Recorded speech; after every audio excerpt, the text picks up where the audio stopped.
pregnancy. I'm not an expert. This is my first go around of being pregnant, and it has been an interesting experience. And I have felt this like, am I qualified to really share about it or talk about my experience? But here's the thing. I think there's so much power in people's stories, and there you can see him right now. We're 35 weeks.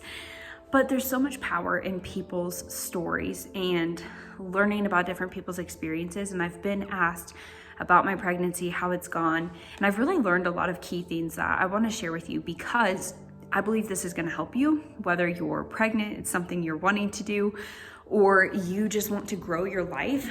I think these tips can help you because they have helped me, and God has just taught me so much through this experience. And I'm excited to create another video and podcast after I give birth to kind of recap that experience and talk about it. But I wanted to just share with you a few things that I've learned through this journey, and also some big fears that I had in the beginning of pregnancy. So growing up all the way to like the age I am now, I realized like I love kids. Like I think they're so sweet and everything, but I never had this like burning, just like longing desire to be a mother. I always thought I would be, but I would often look at women and feel like they were like obsessed with wanting to become a mom. And I never felt that. And I would feel guilty. I'd be like, what's wrong with me? Like, why do I not have this like desire? Like I felt that if God didn't allow us to get pregnant, that I would be okay with that. Like, sure, maybe it would have like been hard, but I had never been the person that was just like, that's my one mission, that's my biggest goal or dream. But it sounds fun to have a kid, like in the right timing. So really interesting. That had been like my mindset. And when Kramer and I first got married, it took me a while to like work through that thought of not feeling like something's wrong with me, or when people would ask like, don't you want to have kids? When you're having kids, it would remind me of that feeling of like, what's wrong with me? And I had to do a lot of deep work to get to the root of that. And that thought can still come up sometimes, right? Like I'm not saying you just deal with it and it's done forever, but it definitely, I was able to for sure work through it and realize nothing's wrong with me, and I can love a kid and still desire to have kids without feeling like I desire it the same way other people do. So Kramer and I get pregnant at the beginning of 2020, and it was exciting. It was shocking. Like I didn't expect to be pregnant. I had been feeling kind of weird, experiencing a lot of cramps, and then was like, I can't remember the last time my period was. Like, I'll see if I have any pregnancy test. Took it, was like super shocked, and was like, woke Kramer up and told him we're pregnant. Like, oh my gosh, I woke him up. But I like showed him, I was like, am I reading this correct? Like, is that what that means, this line? And so we went, took another test to make sure it was confirmed. And then when we went to the doctor, we had found out, I think we were like 7.5 weeks at that point when it was like confirmed, like, yes, you're pregnant. So that was exciting and shocking, and something that was like, okay, we're doing this thing, like this is happening. And I realized, like, as I was pregnant, all of the thoughts came to mind of just what people say about pregnancy. And I don't want to speak poorly of other women, and I want to be so careful because I know everyone has a different experience with pregnancy. But here's my whole point of creating this video. If I can encourage you in a way that I felt like I never heard this positivity or this encouragement, like that's what I want. So I'd always hear like, oh, pregnancy is so hard. It's exhausting. You're tired. You don't feel like yourself. You're going to be so sick. You're going to like feel like crap. You're going to crave all these weird things. And I would just start to fear that. I'm like, oh my gosh, like I don't want to be pregnant if I can't like function. Like it almost sounded like you're broken for 9 months and you just like can't thrive. You can't function in life. You can't do anything. And I'm like, that does not sound appealing. So I realized when I was pregnant that those thoughts started coming up of like all of those things I've been told my whole life. And then I asked myself, I'm like, what if that doesn't have to be true? Like, what if I'm not sick? What if I can eat? What if I can move? Like, of course there's going to be challenges. I'm not saying that I'm trying to avoid anything that's hard or challenging. Like, challenges are great. They build us, they grow us. But I'm also not about to just be a victim to my situation and act like my life is about to be miserable and self-prophesy that. So I decided, I was like, I'm going to change the way I think about this. And I just want to test the power of my mind, because I've been learning about how powerful our minds are through business, through relationships, through everything. So I started creating self-talk, which is essentially I just speak into existence what I want to happen, and I record it on my phone and I listen to it. So, and I feel like when I say speak into existence, that can freak people out.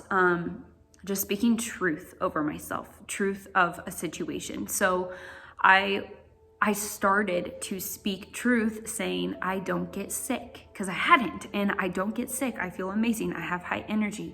I exercise. I move my body every single day. This baby is so healthy within me because I'm healthy. God protects us. God watches over us. Like so many different things. Any fear that would come up, I would create a self-talk to speak against that. And so that is one of the biggest, most important things that I have learned in this pregnancy, is how powerful our minds are, and our bodies are connected to our mind. And so what you're feeding your mind is what's going to dictate the outcome of a lot of physical results. I believe that there's, yes, things you can't control, but a lot of it we really can control, because that's how God created us. His word talks about it.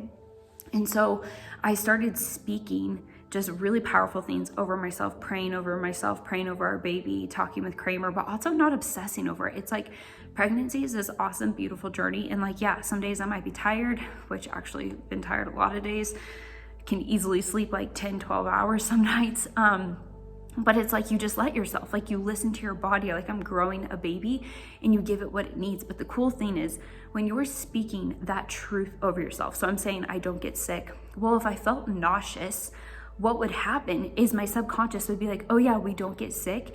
And so I would take the right action I needed to in order to not get sick in that moment. So sometimes, like going on a walk, that would take away any like nauseous feelings. Like I never puked or anything. I guess, knock on wood, like I'm still 35 weeks, but this whole point, I haven't been sick or anything. If I had like heartburn, like just go on a walk and it would fix it. The other thing is God created food to nourish our body. And so I really started to follow nutritionists and people who specialize with pregnancies. And it's like, if you're craving these things, it means your body is deficient in a specific area. And so you need to eat more of this food. Or if you're struggling to sleep, or if you're struggling with swelling, like these are the reasons why. And so I just educated myself and applied myself, and that was super powerful. So that's one big overarching thing I have learned in my pregnancy that I just want to share with you, is the power of our mind and speaking into existence what you want to have happen. And one more thing with that, so a little bit of like my history. I have had so many injuries in life. I grew up at a young age watching 3 grandparents die within like very close proximity. And so I spent a lot of time in the hospital as a kid. And I realized like how many traumatic things, like it felt traumatic to me as a kid, happened in hospital situations. And it's affected me in my adult life more than I realized. And so basically, if I see medical things, I smell a hospital, it just makes me feel queasy. But it's weird because I used to have surgeries and like, sorry, I have something in my eye. I used to have surgeries and like not be affected when I was the one being operated on, but it was like seeing anyone else. So one of my first appointments during this pregnancy, back when Kramer and I were in Arkansas at the beginning, I passed out at one of my appointments. They were doing blood work. And it was bad. Like I completely blacked out. I woke up to a lot of people being around me. I was like drenched because I had been sweating, and they were struggling to draw the blood. Like I was in there for 10 minutes. They had to do it on both arms. They were getting a ton. They got most of it, but it was just like, I couldn't hang. I don't totally know what all happened. Like we were talking about it. I saw my blood. Like I think it was a lot of things combined, but because that happened, it caused me to be really fearful of like passing out at future appointments, where I was like, I don't even want to walk into the office because it's like triggering, what if I pass out? And I hate being this inconvenience to people. And so that was a self-talk that I had to create. And you could say that was a problem in my pregnancy. Like I was safe, I was fine. But that was like a mental hurdle I really had to overcome. And I'm still having to overcome. Like every time I go to my doctor appointments or get blood work now, there's just a lot of prayer.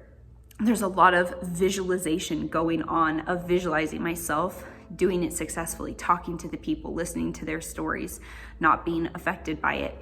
But it's been really awesome because I haven't passed out since then. And I know that I've passed out so much in my lifetime that a lot of times it is mental. I think I can psych myself out. It can just be like this traumatic experience. And it's not easy. Like, it sucks. Like, I've prayed and just been like, God, just take this away. But it's really cool because it's building my faith. It's building my capacity, learning how to take my thoughts captive. So again, when I'm talking about pregnancy, I don't want to share like, oh, it's just easy. Like, it's never hard. I've done a lot of deep, hard, intentional work, I believe, to get the results that I've gotten. Like, I've exercised so much this entire pregnancy, and it's like getting harder and harder the bigger I get. It's just like uncomfortable. But I've done that. I've prioritized sleep. I've prioritized the food, the things that I'm like intaking in my body, but also mentally. So I just want to share those things with you because it has been game changer. This is the second thing, or I don't even know how many points I've said, to be honest. Like, yeah, there's been a lot. This other thing that I want to share that I really worked on during my pregnancy is I was just so careful of what I've consumed. So still to this point, and I don't plan on it, I haven't watched a birth. Like, I don't want to watch people's birth stories. I don't like listening to people's birth experiences unless they're speaking positive, because most people are so negative and they want to talk about the traumatic ones. Like, it was so hard, it was so scary. And Kramer and I were watching a movie the other night, and I was like, see, this is why like birth looks so messed up. But like, there was a scene where it was like the lady was giving birth and they just showed her face, but she's like screaming, like as if she's dying. And it's like, I realized my whole life I had pictured birth being like that. And I hear all these traumatic stories, and people's stories are real. Things happen, things are scary. But I realized that me consuming all of that and listening to all these horror stories or worst case scenarios or what could happen, like, that's not beneficial. I could get in a car wreck today and die. I could get in a car wreck today and be paralyzed. Like, anything can happen, and God's gonna sustain me when the time comes. And so I made the decision that like Google is off limits. Like, I'm just not gonna research things. I'm not gonna freak out. If I have weird pains in my body, I'm not gonna search like what that is. I'm just gonna take care of myself. I'm gonna ask my doctor questions, and that's about it. And I'm gonna take my thoughts captive and keep living my life. So I'm gonna keep working. I'm gonna keep being intentional with people. I'm gonna be active in my life and not feel like I'm just waiting for these 9 months to end. It's like, I'm still gonna be Callie and still live, so that my mind isn't just obsessing over the what ifs or what could happen. So yes, I've researched some things of like preparing my body for labor, but it's from like trusted resources and knowing like what teas to drink, what exercises to be doing, just me researching things that are helping me take control of what I can control. But the rest, it's like, I'm not entertaining it. I'm not putting those thoughts in my head. And I don't want other people's stories or experiences to be consuming my mind, because our minds are so powerful. Did you know that like our minds, our imagination literally can't tell the difference between a real experience or a made up experience? So like when I was talking about me passing out, that happened, I passed out. And so my body is like, goes into anxiety if it sees blood or it smells those smells, because it's like, hey, protect yourself, like we passed out last time. But if I start visualizing that same room, me getting my blood work done, it going really good, me talking to people, my subconscious doesn't know if that's a real experience or not. And so you can visualize really powerful things happening, and your subconscious believes that's what's happening and that's what it's gonna produce. And so that's with birth. That's why I'm so interested to see how my birth goes. But I've just done a lot of visualization, talking to our son, praying over him, and just like talking about how like we're a team, like we're gonna work together on this. It's gonna go smooth. And it's not this like optimistic of if it were to go bad or to just be hard, like, okay, God's gonna sustain us in that moment and help us, and it's gonna be totally fine. Like, he's gonna give me everything I need, but there's no point to cook on this anxiety or anxiousness. And yeah, that's just the most exciting thing I've learned during pregnancy. And when people have like made comments of like, oh, just wait till you're at 12 weeks, you'll feel sick, or wait till you're at 20. Like, I've just had to give people grace, because it's like they're all just speaking from their experience, because you know, they were super sick in the beginning, or this person was super sick in the second trimester, whatever it is. It's like people are trying to educate me or prepare me, I guess. But I'm really against like this victim mindset for mothers or pregnancy, or acting like we're broken or injured. It doesn't have to be that way. Like, I've been myself this whole time, besides all the sleeping. But it's been so good to feel like me. It's been so good to grow in my mindset, to learn how powerful our bodies are. It's been really encouraging to go through this experience myself instead of just like wondering what pregnancy really is like. And it's been so cool to just go through it and to learn like, wow, our bodies and our minds are so powerful. And the days that have been hard or challenging, like, okay, God sustained me. But overall, I have had an extremely healthy pregnancy. I have felt amazing. And we've done a lot of work to get to this point. And my husband Kramer is amazing. Like his prayers, his encouragement, the way he speaks truth, the way he helps me if I like need to listen to my body, but he helps like not baby me at the same time. Like he helps me act like myself and hold myself to a high standard as well, which I really appreciate. So I just wanted to share that with you guys because I think we need more positive pregnancy experiences out there. It's not just this like highlight reel, my life is perfect. No, of course, like I've had some weird pain sometimes, but it's like you put some oils on it, you learn to work through it, you research what you can control and do it and move on, and you keep living. And so I just wanted to share that story to help you maybe feel encouraged in your life, whether you're trying to conceive or you are pregnant or you've had rough pregnancies, or you're just wanting to learn how to grow in the power of your mind. Like you can. Your mind and your body are so powerful. And I'm thankful for this experience that I've been able to walk through. And I'm so excited to report just the end, to let you know how the birth of our son goes and yeah, how delivery goes. It's going to be awesome. So thank you so much for watching this video. If you like this content, if you like growing yourself, becoming the person that God's called you to be, make sure you hit subscribe so you don't miss a video that comes out. You can also hit the bell so you get notified anytime I post on here. And let me know in the comments any future videos you'd love to hear more about, or if you have anything that you do with your mindset and how you've grown in the way that you think and take ownership. You guys know I love growing myself and I love hearing your tips as well. So definitely share that below, but let's be people who encourage others, who empower people. Let's not be those people who speak negatively over other people's pregnancies or births or anything that they're gonna walk through that's hard. Let's speak life over each other and help all of us just grow and take ownership in our life, because we can create a life that we love.